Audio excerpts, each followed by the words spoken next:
नाज़रीन, क्या बुशरा बीबी ने बाकायदा सियासत का आगाज़ कर दिया है? बुशरा बीबी खामोश हैं कहाँ, उनका पता नहीं चल रहा। क्या किसी ने उनको हब्से बेजा में रखा हुआ है या फिर अपनी मर्ज़ी से वो खामोश हैं? हुकूमत कह रही थी कि सबूत नहीं है, लाशें कितनी गिरी, ज़ख्मी कितने हुए, किसी के पास कोई वीडियोज़ नहीं है।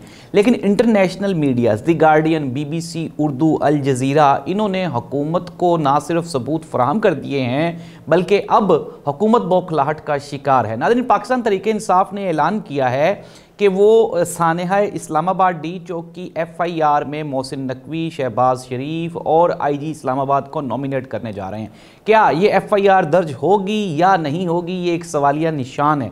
और अगर ये FIR दर्ज होगी तो क्या ये इस्लामाबाद में दर्ज होने देगी हुकूमत या फिर ये KPK में होगी और इसकी कानूनी हैसियत क्या होगी, इस पे भी हम बात करने जा रहे हैं आज के प्रोग्राम में। और इससे भी पहले सबसे बड़ी जो हुकूमत की तरफ से तैयारी है, हुकूमत से और तो कुछ भी नहीं बन पा रहा, लेकिन हुकूमत ने जितने भी सबूत हैं सानेहा इस्लामाबाद के, उनको मिटाने के लिए जितने सहाफ़ी इसमें इन्वॉल्व थे उन सबको रस्ते से हटाना शुरू कर दिया। मतीउल्लाह जान और शाकिर आवान, ये दोनों ताज़ा तरीन इत्तलात के मुताबिक पहले गिरफ़्तार किया गया मतीउल्लाह जान को इस्लामाबाद पुलिस की जानिब से। उनके ऊपर 780A यानी कि दहशतगर्दी की FIR दी गई और फिर बाद में ये कहा जा रहा है, इत्तलात हैं कि मतीउल्लाह जान को थाने से कुछ लोग वीगो डाले में लेके कहीं और चले गए हैं। नाज़रीन, खबरें बहुत हैं, आपने हमारे साथ रहना। प्रोग्राम का बाकायदा आगाज़ करते हैं सबसे पहले सबसे अहम खबर, और वो ये है जो कि ज़री सी बात है, आजकल डिस्कशन भी है, टॉपिक ऑफ द डिस्कशन भी है। अब कुछ लोग ये पाकिस्तान में कह रहे हैं कि लाशों की असल तादाद कितनी है। हुकूमत तो मानती नहीं, हुकूमत कहती कैजुअलिटीज़ हुई नहीं। हुकूमत पहले कह रही थी हमने गोली ही नहीं चलाई, पहले कह रहे थे गोलियाँ चलाएंगे, फिर कहा नहीं चलाई। नाज़रीन, द गार्डियन की ये खबर है, द गार्डियन न्यूज़पेपर जो कि इंटरनेशनल न्यूज़पेपर है, उसकी ये खबर है कि ना सिर्फ गोली चलाई गई बल्कि अप्रोक्सीमेटली कुछ 17 कैजुअलिटीज़ हुई, 17 हालातों की तस्दीक की है दी गार्डियन। अगर हम दी गार्डियन की वेबसाइट पे जाएं, वहाँ पे ये खबर अभी भी पड़ी हुई है। इसके बाद BBC उर्दू ने ना सिर्फ इस्लामाबाद सानहे को एक सानहा लिखा बल्कि उसमें होने वाली फायरिंग और फिर उसमें जो कैजुअलिटीज़ हैं उनका भी जिक्र किया। अप्रोक्सीमेटली कोई 17-18 लोग उसमें उन्होंने बताया।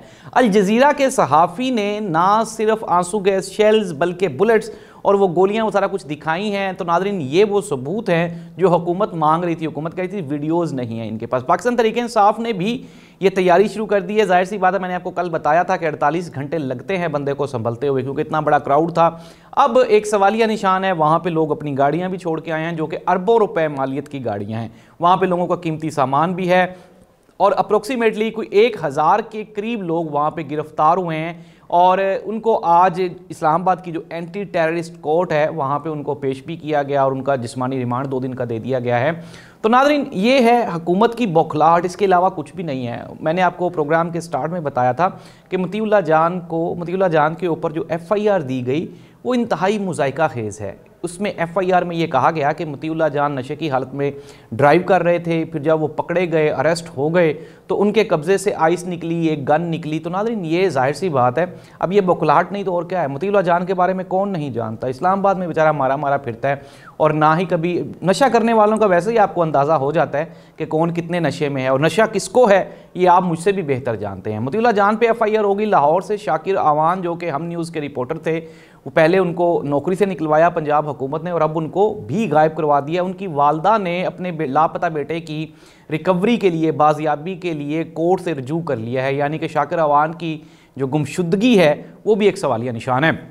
मतीउल्लाह जान के बारे में मैं आपको बता दूं कि मतीउल्लाह जान ने 2 बड़ी खबरें ब्रेक की। एक तो मैंने आपको बताया था कि रेंजर्स वाली खबर ब्रेक की, और दूसरी जो सबसे बड़ी जो परेशानी है हुकूमत के लिए, मतीउल्लाह जान गुज़श्ता 3 रोज़ से पिम्स और जो पॉलीक्लिनिक वहाँ पे हॉस्पिटल है इस्लामाबाद का, वहाँ पे कंटिन्यूसली राब्ते में था लोगों के साथ, डॉक्टर्स के साथ, और ये उनसे लिस्ट मांग रहा था कैजुअलिटीज़ की, लाशों की और ज़ख्मियों की। और जाहिर सी बात है, सहाफ़ी के सोर्स होते हैं, मतीउल्लाह जान सक्सेसफुल भी हो गया था, इसमें कामयाबी भी हासिल कर चुका था। इससे पहले कि मतीउल्लाह जान वो ब्रेक करता खबर, मतीउल्लाह जान को ना सिर्फ अरेस्ट कर लिया गया बल्कि फिर उसके बाद उसको गायब भी कर दिया गया। तो नाज़रीन, ये है पाकिस्तान की ताज़ा तरीन सियासी और जो इस्लामाबाद की सूरत हाल है। अनडाउटेडली हुकूमत बड़े शादियाने बजा रही है। हुकूमत कहती है जी हम जीत गए हैं, मुल्की हालात आगे जा रहे हैं। नाज़रीन, अवामी तौर पे हुकूमत हर गुजरते हुए दिन के साथ कमज़ोर हो रही है। मौलाना फजलुर रहमान साहब ने कहा कि जो लाशों की सियासत की गई है, जिन पे गोलियां चलाई गई हैं, उन बेचारों का क्या कसूर था। महमूद अचकज़ई साहब ने भी आज प्रेस कॉन्फ्रेंस की और उन्होंने भी हुकूमत हुकूमत को आड़े हाथों लिया। पाकिस्तान पीपल्स पार्टी, मुस्लिम लीग नून, MQM, इनके पास डिफेंड करने के लिए कुछ भी नहीं है। अब हमारे वज़ीर-ए-आज़म शहबाज शरीफ साहब ने सारे का सारा मलबा चीफ ऑफ आर्मी स्टाफ पे डाल दिया। उन्होंने कहा जी कि जो कुछ भी हुआ वो चीफ ऑफ आर्मी स्टाफ ने किया। इट मीन्स दैट कि शहबाज शरीफ साहब इस चीज़ से डर रहे हैं कि जो FIR होनी है जिसमें पाकिस्तान तहरीक इंसाफ ये कह रही है कि हम IG इस्लामाबाद मोहसिन नकवी वज़ीर-ए-आज़म शहबाज शरीफ को नॉमिनेट करेंगे, तो शहबाज शरीफ साहब को ये पता है कि ये जो ताकतवर हलके हैं इन्होंने तो यहीं पे रहना है और इनकी तो जो इनका सर्वाइवल है वो तो कहीं ना कहीं से हो जाएगा। लेकिन अगर वजारत उज़्मा ख़त्म होती है तो मियां मोहम्मद शहबाज शरीफ साहब को इस FIR में गिरफ्तारी से कौन बचाएगा। नाज़रीन, ताज़ा तरीन इतलात के मुताबिक इमरान खान की 9 मई वाले केसेस में लाहौर जो दहशतगर्दी अदालत है उसने उनकी ज़मानतें रिजेक्ट कर दी। 190 मिलियन पाउंड पे जज की अदम दस्तयाबी की वजह से 2 दिसंबर की डेट डाल दी गई है। इट मीन्स दैट कि बानी चेयरमैन पाकिस्तान तहरीक इंसाफ इमरान खान को तंग करने की कोई प्लानिंग की जा रही है। लेकिन मैं आपको ये मुस्तनद तरीन ज़राए की खबर बता रहा हूँ कि इमरान खान ना सिर्फ अंदर कंफर्टेबल है, पुरसकून है, अगर उसको कोई दुख या गम है तो वो उन शोहदा का है जो इस्लामाबाद में शहीद हुए।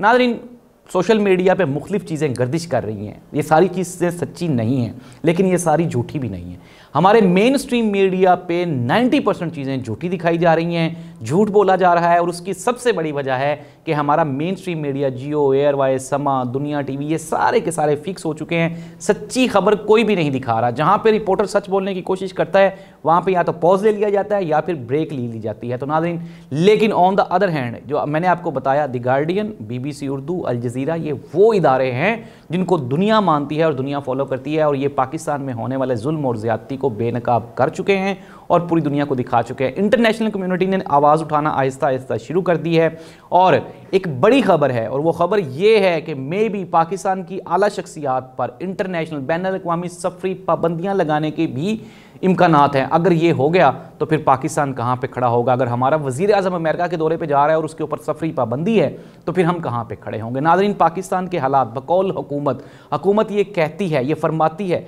कि हमने महंगाई कम कर ली है, हम कम करने जा रहे हैं, लेकिन नाज़रीन टमाटर जो कि 120 रुपये किलो थे आज वो 200 रुपये किलो हैं। पेट्रोल का रेट वहीं का वहीं खड़ा हुआ है, सुई गैस के रेट्स वहीं के वहीं खड़े हैं, बिजली के बिल वहीं के वहीं खड़े हुए हैं। तो नाज़रीन, अगर कोई इकॉनमी में बेहतरी आई है तो वो आम आदमी तक कब पहुँचेगी। इसके बाद एक खबर ख़त्म करते हैं प्रोग्राम को एक और बड़ी खबर के साथ, हुकूमत के लिए एक और परेशानी के साथ, और वो ये है कि किसानों ने ये दिसंबर के आगाज़ पे ही एक बड़े एहतजाज का ऐलान कर दिया है। देखना अब ये होगा कि KPK वालों से और वो जो एहतजाज वालों से निपटने के बाद अब हुकूमत इन किसानों से कैसे निपटेगी। अल्लाह इस मुल्क का हामी और नासिर हो। आप, मैं, हम सब लोगों को अल्लाह ताला जुल्म और जबर से महफूज रखे। अपनी जो ख़बरों का सोर्स है उसको ज़रूर दुरुस्त कर लें। ये जो मेन स्ट्रीम मीडिया है इसकी खबरों पे आपने यकीन नहीं करना, मायूसी नहीं फैलानी। पाकिस्तान तरीके इंसाफ में चीज़ें पहले से ज़्यादा बेहतर हो रही हैं। जो लोग इसमें आप ये कह लें बेवफा थे, जो लोग लॉयल नहीं थे, वो एक्सपोज हो गए हैं। मोहतरमा बुशरा बीबी साहिबा और इमरान खान तक सारी लिस्टें पहुंच चुकी हैं। पंजाब की क़यादत कहाँ पे थी, ये क्यों नहीं पहुँचे, कौन कौन पहुँचा, इसकी भी सारी की सारी खबरें इमरान खान तक पहुँच चुकी हैं। और ये जिस तरह इमरान खान ने कहा था कि मैं जनरल आसिम मुनीर साहब का शुक्रगुजार हूँ कि जो मुझसे बेवफा लोग थे उन्होंने खुद ब खुद अपनी साइड पे ले लिए। तो नाज़रीन, आने वाले दिनों में पाकिस्तान तरीके इंसाफ मज़ीद मज़बूत, मुनज़्ज़म और आपको पहले से पायदार दिखाई देगी। अल्लाह इस मुल्क का हामी नासिर हो। अल्लाह।